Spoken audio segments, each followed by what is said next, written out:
Habang papalapit na sa ika-4 na anibersaryo, ang digmaan ng Russia laban sa Ukraine, lalo nang pinangungunahan ng walang sawang military-industrial complex ng Kremlin, ang ekonomiya ng bansa. Malaking gastos ang inilaan ng awtoridad sa pagpapanatili ng labanan, kabilang ang bilyon-bilyong dolyar para sa militar, produksyon, at pagre-recruit. Ramdam na talaga ng mga Ruso ang bigat ng sitwasyon.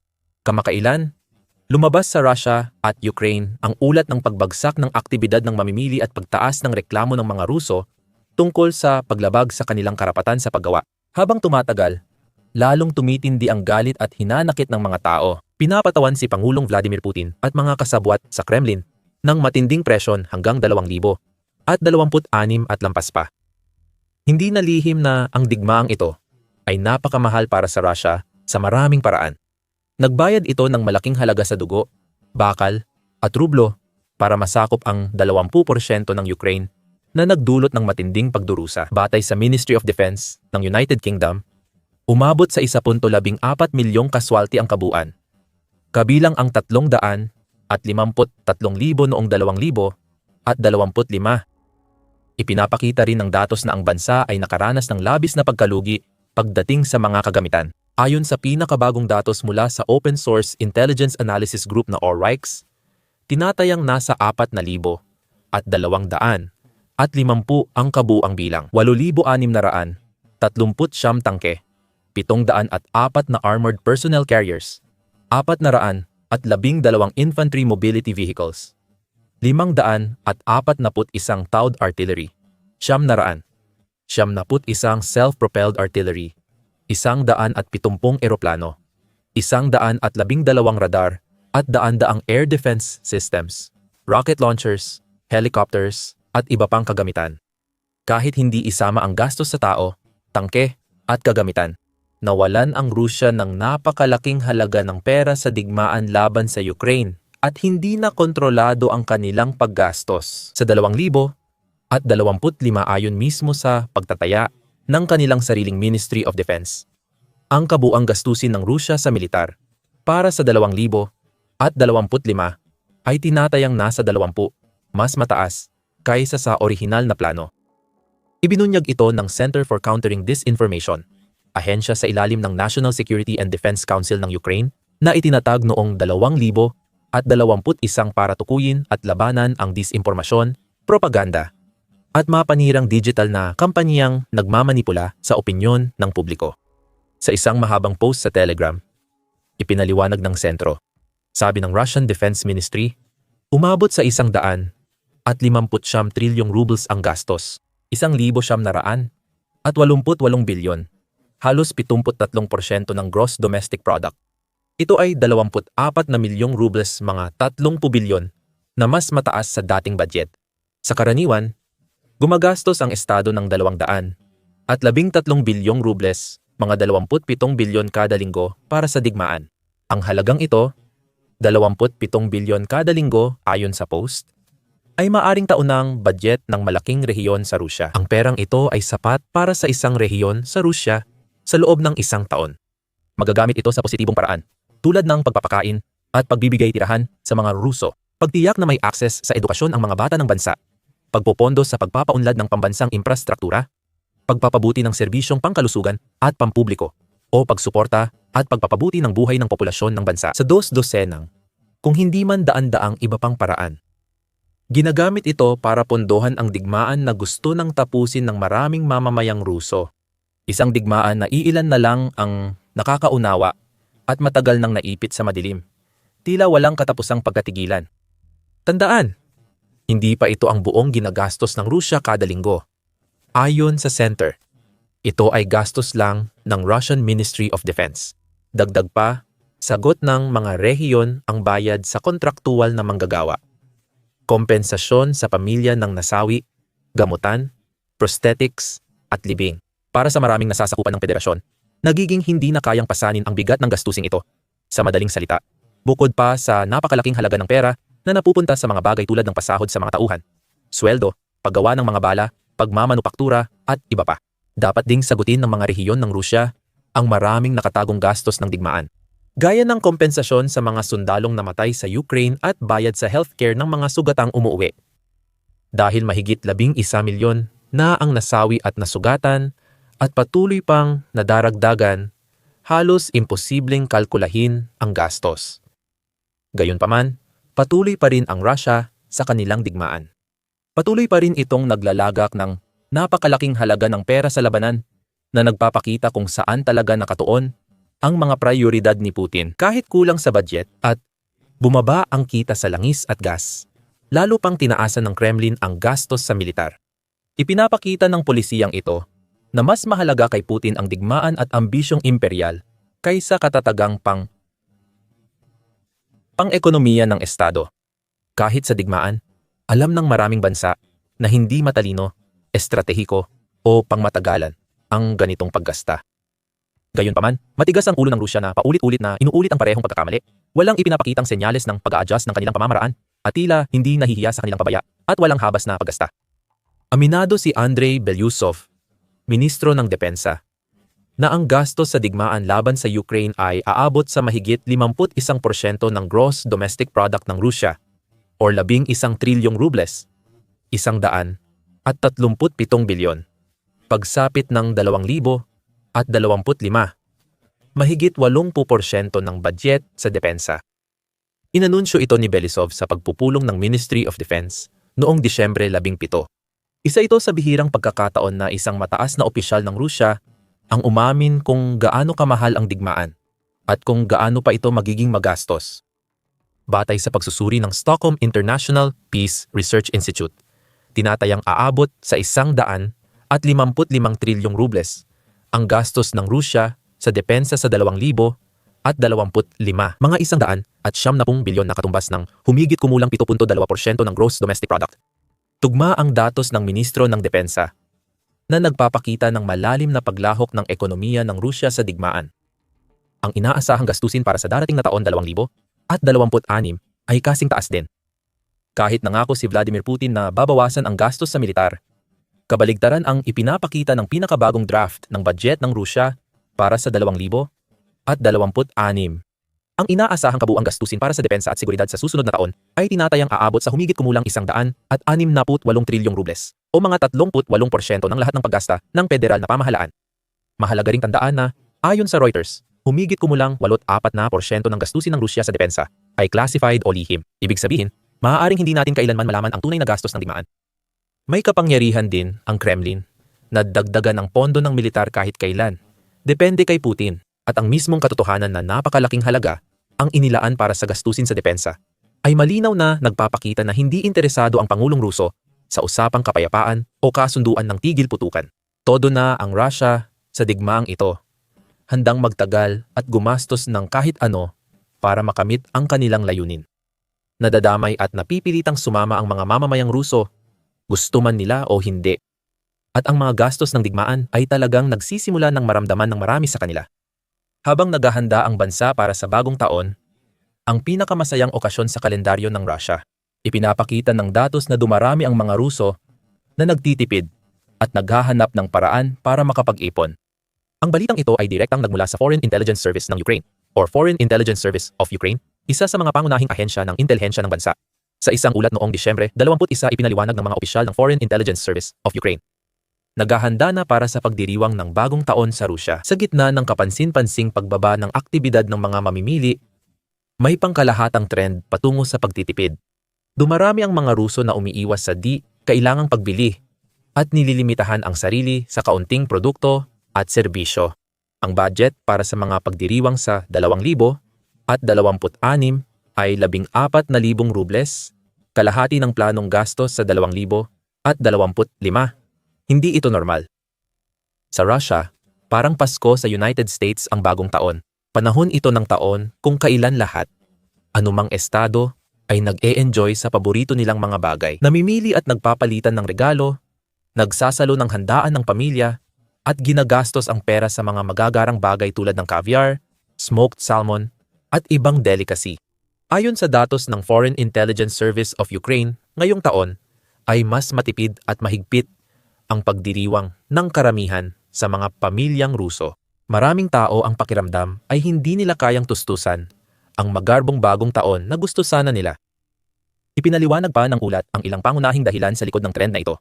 Binanggit ang tumataas na implasyon at pagtaas ng presyo ng pagkain, pabahay, at mga bayarin sa kuryente at tubig, pati na rin ang damit. Pinatutunayan ito ng datos na nagpapakita ng mataas na implasyon sa pagkain sa Russia noong 2025. Maraming ulat ang nagsasabing tumaas ang presyo ng pangunahing pangangailangan mula nang magsimula ang digmaan. Marami sa mga ito ay maiugnay sa epekto ng parusang ipinataw ng kanluran sa ekonomiya ng Russia. Ganoon din ang katotohanan ng maraming mga tatak ang umalis sa merkado ng Russia matapos ang pagsalakay sa Ukraine. Hirap na ang Russia mag-angkat ng produkto, kaya konti ang pagpipilian at mas mahal ang presyo para sa lahat ng bagay mula sa pagkain, damit, hanggang sa mga gamit sa bahay. Ayon sa Foreign Intelligence Service of Ukraine, nababawasan na ang pagbili ng tradisyonal na pagkain tuwing bagong taon. Karaniwan, simple, at abot-kayang pagkain na lang ang handa tuwing pista. Bukod pa rito, habang karaniwan sanang naglalakbay ang maraming Ruso sa iba't ibang bahagi ng bansa tuwing ganitong panahon para makasama ang mga kaibigan at pamilya, o kaya'y magbakasyon sa ibang bansa. Ayon sa datos ng Foreign Intelligence Service of Ukraine, mas marami ngayon ang magdiriwang ng pista sa bahay o pipili ng mas murang alternatibo.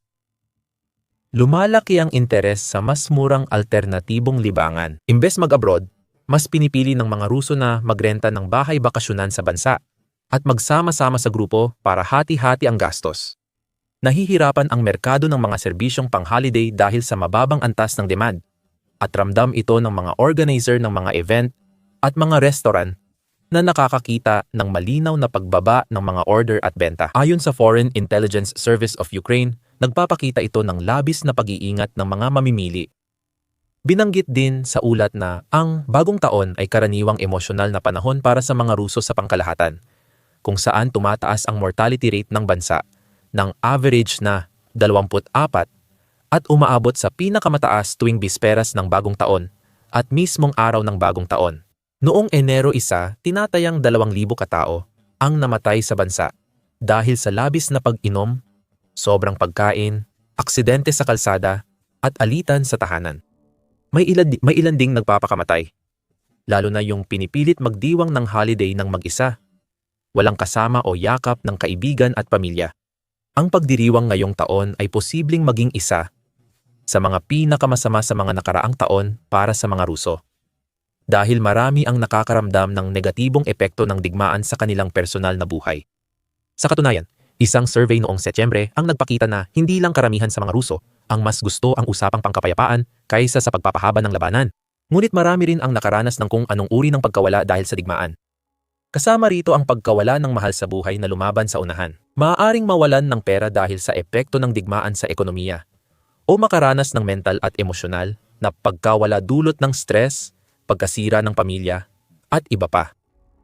Sa madaling salita, ang pambansang damdamin sa buong Rusya ay medyo malungkot sa mga panahong ito. Posibleng umaasa si Putin na magpapasaya sa bansa ang bagong taon at ang Moscow ay pinalamutian ng bongga at enggrande ngayong taon na hindi matutumbasan ng mga nakaraang taon. Pero malinaw ang katotohanan. Maraming Ruso ang wala talagang pera para magdiwang ng pista at dumarami rin ang mga wala sa mood para magselebra. Tulad ng pagtatapos ng ulat ng Foreign Intelligence Service of Ukraine. Kaya naman, unti-unti nang nawawala sa bisperas ng bagong taon sa Rusya ang mga katangian nito bilang isang malakihan at masayang pagdiriwang at nagiging isang pigil at puno ng tensyon sa isipan na okasyon. Sa kabila ng kanilang pag-aatubili na tuluyang talikuran ang mga tradisyon, karamihan sa mga mamamayan ng Russian Federation ay sasalubungin ang taong 2026 sa paraan ng pagtitipid at lumalalang pagkapagod sa lipunan na malinaw na sumasalamin sa pangkalahatang kalagayan ng mga mamimili at pananaw ng publiko sa bansa. Ayon sa ulat ng Foreign Intelligence Service of Ukraine, noong Disyembre 20, dumarami ang pamilyang Ruso na dumaranas ng matinding krisis pinansyal. Marami ang nagrereklamo ng hindi natatanggap na sahod at paglabag sa karapatang paggawa. Sa pagtatapos ng taon, lumitaw ang tensyon sa ekonomiya ng Rusya. Nakitang-kita sa pagdami ng reklamo ng mga mamamayan sa paglabag sa kanilang karapatan sa paggawa. Ayon sa Rostrod, ang pambansang serbisyo ng Rusya para sa empleyo, mahigit 70,000 reklamo ang naitala Simula 1.5 beses na mas mataas kaysa noong nakaraang taon. Ang pinakamalaking pagtaas ay naitala sa kategorya ng mga reklamo tungkol sa pagkaantala ng sahod. Mahigit 26,000 kaso animnapu na mas mataas kaysa noong nakaraang taon. Tumaas din ng 33 ang reklamo sa ilegal na pagtanggal sa trabaho. Sa madaling salita, 10,000 manggagawang Ruso ang natatanggal sa trabaho o hindi nababayaran ng tama at sa oras ang kanilang sahod. Ipinapahiwatig nito na ang mga kumpanya ay nahaharap sa matinding problema sa daloy ng pera. Noong katapusan ng Oktubre, may 22 bilyong rubles na hindi pa nababayarang sahod sa Russia, 3 beses na mas mataas kumpara noong nakaraang taon at pinakamataas mula Agosto 2020. Tuloy-tuloy ang ulat ng Federal State Statistics Service tungkol sa patuloy na paglago ng ekonomiya. Pero kapag sinuri ang datos, napansin ng Foreign Intelligence Service of Ukraine ang critical na pagdepende sa military-industrial complex. Ipinaliwanag pa na halos 2/3 ng paglago ng gross domestic product sa 2025 ay nagmula lamang sa industriya ng depensa. Habang yumaman ang maraming defense contractor, hindi ito nangyari sa karamihan ng ibang negosyo sa iba't ibang industriya sa Rusya. Kasabay nito, bumaba ng 77% ang kita ng mga kumpanya para sa unang 3 quarter ng 2025. Nagpapataas ito ng panganib ng delay sa sahod at utang sa kredito, pati problema sa bangko at bantang mas malalang krisis sa ekonomiya. Noong Disyembre 1 umabot sa 15 trilyong rubles ang hindi pa nababayarang hulugan para sa mga bagong gusali, katumbas ng 17% ng napirmahang kontrata. Ayon sa ulat, dumating na sa puntong halos militar lang ang pinagmumulan ng paglago ng ekonomiya ng Rusya, habang maraming ibang aspeto ng ekonomiya ng bansa ay humaharap sa lumalalim na krisis. Dahil dito, lumabas ang nakakagulat na datos mula FISU na mas mataas ulit ang sahod ng mga bilanggo sa Rusya kaysa sa mga guro. Ayon sa datos ng intelihensya, noong 2019, ang mga bilanggo sa Rusya ay tumatanggap ng karaniwang sahod na 14,700 rubles bawat buwan. Noong 2025, tumaas ito sa 33,000, halos 1,200 at 45 ang pagtaas. Sa 73 rehiyon ng Rusya, ang sahod ng guro ay mas mababa sa 22,000 at 400 rubles at mas mababa pa kaysa sa kinikita ng mga bilanggo. Hindi na nakapagtataka kaya't sinasabing ang sistema ng paaralan sa Rusya ay nahaharap sa malaking kakulangan ng mga manggagawa na may kakulangan ng humigit kumulang 250,000 guro. Mahigit 1/4 guro sa bansa ay higit 50 taong gulang at malapit nang magretiro. Maraming batang espesyalista ang umaalis sa pagtuturo dahil sa mababang sahod at bigat ng trabaho. Dahil dito, lumalala ang sistema ng edukasyon. Bumababa ang antas ng mga guro at ang mga batang Ruso ang nagsasakripisyo dahil sa mahina ang suporta sa edukasyon. Maraming sektor at industriya sa bansa ang apektado ng mga krisis habang lumalakas at lumalaki ang military-industrial complex. Pinakamalaking bahagi ng budget ay napupunta rito at unti-unting sinasakop nito ang ibang industriya. Ang mga sektor tulad ng automotive, agrikultura, konstruksyon at paggawa ng bakal ay nararanasan ang mga epekto nito. Bumababa ang sahod, lumalala ang kakulangan sa manggagawa, at nahihirapan pati malaki at maliit na kumpanya na manatiling bukas. Dahil dito, maraming eksperto ang nagtataya na magpapatuloy ang paghihirap at pagliit ng mga ganitong industriya dahil sa tumataas na interest rates, bumababang demand ng mga mamimili at patuloy na pagtuon sa paggastos para sa militar. Higit sa lahat, lalong nagmumukhang katawa-tawa ang desisyon ng Rusya na patuloy na gumastos ng halos 3 bilyon kada linggo para sa digmaan. Maaaring matuklasan ng Kremlin na hindi sapat ang simpleng paggastos para maresolba ang kanilang problema. Ayon sa Institute for the Study of War, bumababa na ang bilang ng mga voluntaryong sumasali sa digmaan laban sa Ukraine. Kahit na nag-aalok ang mga recruiter ng malalaking signing bonus at iba pang insentibong pinansyal, mukhang mas marami ng mga Ruso ang nagsisimulang tumanggi. Mas pinipili nilang manatili sa mas ligtas na lugar ng kanilang mga tahanan, malapit sa kanilang mga mahal sa buhay, kahit na nangangahulugan ito ng mas kaunting pera sa hinaharap. Ayon sa Institute for the Study of War, Hindi dumarami ang pumipirma ng kontrata sa Russian Ministry of Defense, kahit sa mga rehiyong may pinakamalaking insentibo. Ayon sa ulat, halos nakapagpatala na ang mga gustong kumita mula sa digmaan. Ang natitira ay malabong mahikayat isugal ang buhay, kahit para sa ilang milyong rublo. Kahit tumaas ang regional na bayad ng mga 500,000 rublo tuwing 3 o 4 na buwan, bumaba pa rin ang kabuang bilang ng bagong recruit.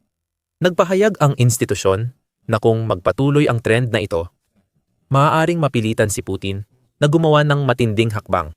Maaaring magsimula ng sapilitang reserbang mobilisasyon na siguradong hindi magugustuhan ng nakararami o kaya pumayag na lang makipag-usap para tapusin ang digmaan na ayaw naman talaga niya. Si Putin ay naipit sa mahirap na sitwasyon habang tumataas ang gastos niya sa digmaan. Lalong sumasama ang kalagayan niya, ang pamana niya at ang kanyang mga tao. Samantala, patuloy pa ring nahihirapan ang mga puwersa ng Rusya na makamit ang tuloy-tuloy na tagumpay sa lupa. At kamakailan lang ay nakaranas sila ng matinding pagkatalo sa Donetsk. Malalaman mo ang lahat dito sa video. Para sa mas malalim na paliwanag kung paano at bakit nagsimula ang digmaan, panoorin ang video tungkol sa mga lihim na dahilan ng mga plano ni Putin para sa Ukraine. Para siguradong hindi ka mahuhuli sa mga pinakabagong balita at masusing pagsusuri tungkol sa digmaan ng Rusya at Ukraine at iba pang mahahalagang usaping militar sa buong mundo, mag-subscribe ka na sa aming channel ngayon. At salamat sa panonood.